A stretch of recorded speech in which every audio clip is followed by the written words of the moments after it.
Tener un modelo de juego propio te abre las puertas del fútbol.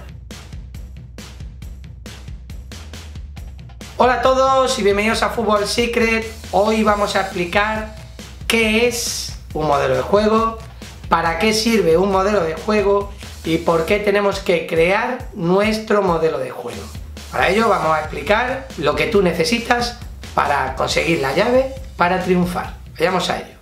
¿Qué es un modelo de juego? Es un conjunto de sistemas y necesidades específicas que se le da no solo a un jugador, sino a todos los jugadores, es decir, a un equipo, para llevar a cabo la idea de juego que tú has visualizado anteriormente. Lo que quiere decir esta definición es que nosotros tenemos una idea de juego y que tenemos que darle las herramientas a todos los jugadores para que en armonía lleven a cabo esa manera de jugar que tú has visualizado a lo largo de la pretemporada o desde que tú comenzaste como entrenador. ¿Para qué sirve el modelo de juego? Sirve para poder llevar a la práctica la idea de juego que tiene un entrenador. Es muy fácil tener una idea de juego, pero verdaderamente los protagonistas de este deporte son los jugadores.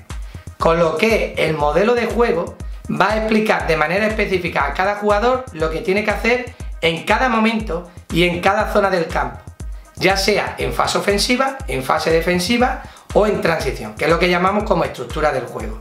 ¿Por qué es importante tener un modelo de juego? Lo primero está relacionado con el rendimiento y la seguridad del jugador y del equipo. No podemos olvidar que tenemos que hablar de manera individual, pero también del colectivo. ¿Por qué digo esto? Porque si el jugador sabe y el equipo sabe lo que tiene que hacer en función de las diferentes situaciones a las que se encuentra, va a estar más tranquilo, con más seguridad, con lo que aumentará el rendimiento y la competitividad de ese equipo. ¿Qué otro elemento tenemos que tener en cuenta del modelo de juego antes de pasar a crearlo? Saber que el modelo de juego siempre está abierto y que es flexible, si tenemos que estar continuamente renovando y metiendo nuevas herramientas, sacando aquellas que nos han dado sus frutos. Y la segunda cosa, que está muy relacionado tu modelo de juego también con la preparación física y también con la preparación psicológica. ¿Cómo se crea un modelo de juego? Bueno, ¿cómo crear tu modelo de juego? Te voy a dar dos opciones. La primera es a través de un curso 100% online en nuestra escuela digital, donde podéis conseguir algo como esto. Aquí tenemos el nuestro. Y la segunda es crear tu propio modelo de juego teniendo en cuenta las siguientes indicaciones. Filosofía de juego. Lo primero que hay que tener en cuenta antes de crear un modelo de juego es saber qué idea tienes tú como entrenador sobre fútbol. Para ello puedes coger a un entrenador o varios entrenadores que tengan una filosofía de juego que te guste y de ella sacar todas las ideas de juego que te gusta y plasmarlas tú en un documento donde puedas visualizar o en un futuro lo que va a plasmar tu equipo sobre un terreno de juego. Características de los jugadores. La siguiente es sencilla. Antes de crear el modelo de juego se necesita saber qué características específicas va a tener cada jugador para que en conjunto puedan llevar a cabo tu idea de juego, como digo, plasmarlo en el terreno de juego. Modelo de juego y sistema de juego. Aspectos favorables y desfavorables. Hay que diferenciar porque una cosa es el modelo de juego y otra el sistema.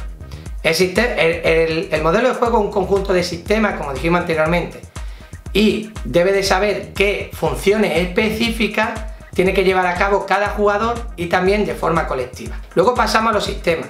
¿Qué sistema vas a tener como principal y como secundario, teniendo un plan A y un plan B? Seguramente son sistemas que son compatibles para que los jugadores puedan pasar de uno a otro de manera rápida.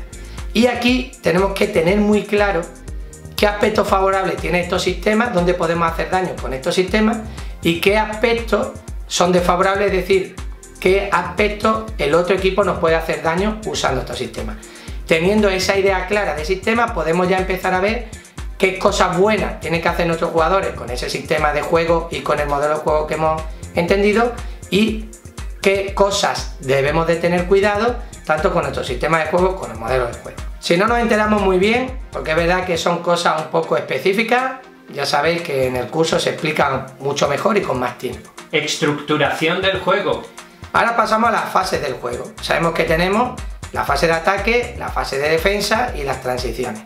Y luego dentro de cada fase también tenemos que saber que tenemos que estructurar nuestro modelo de juego, si estamos en fase 1, fase 2, fase 3, que es otra manera de decir fase inicial, la salida de balón tanto a favor como en contra, si estamos en zona 1 nuestra o en zona 3 del rival, en la zona 2 que es la de continuidad del juego o en la zona 3 nuestra o zona 1 del rival. ¿Qué hay que hacer en aspectos tanto ofensivos como defensivos y qué se hace en transiciones cuando hay pérdidas o cuando hay robos de balón? Principios. Luego damos un pasito más y llegamos a los principios, esos principios ofensivos y defensivos que tenemos que tener en cuenta en toda la estructuración del juego que me he explicado en el punto anterior. Así que principios debe de tener en cuenta un jugador, o no solo un jugador, sino también en el colectivo, cuando tenemos la pelota, si es en fase 1, fase 2, fase 3, o si no tenemos la pelota, ya sea en fase 1, fase 2, fase 3 del equipo rival. Sin olvidarnos nunca de qué pasa en las transiciones. ABP. Y por último hablamos de la acción a balón parado, que también debe de estar dentro de un modelo de juego. ¿Qué queremos hacer cuando tenemos las ABP ofensivas y qué debemos hacer o intentamos para que el equipo rival no nos marque gol cuando están las acciones a balón parado defensivas? Bueno, pues nada, aquí os hemos dejado claro qué es un modelo de juego, para qué sirve, por qué es importante, cómo puedes crear tu modelo de juego. Espero que os haya ayudado. Nos vemos en el siguiente episodio de Fútbol Secret.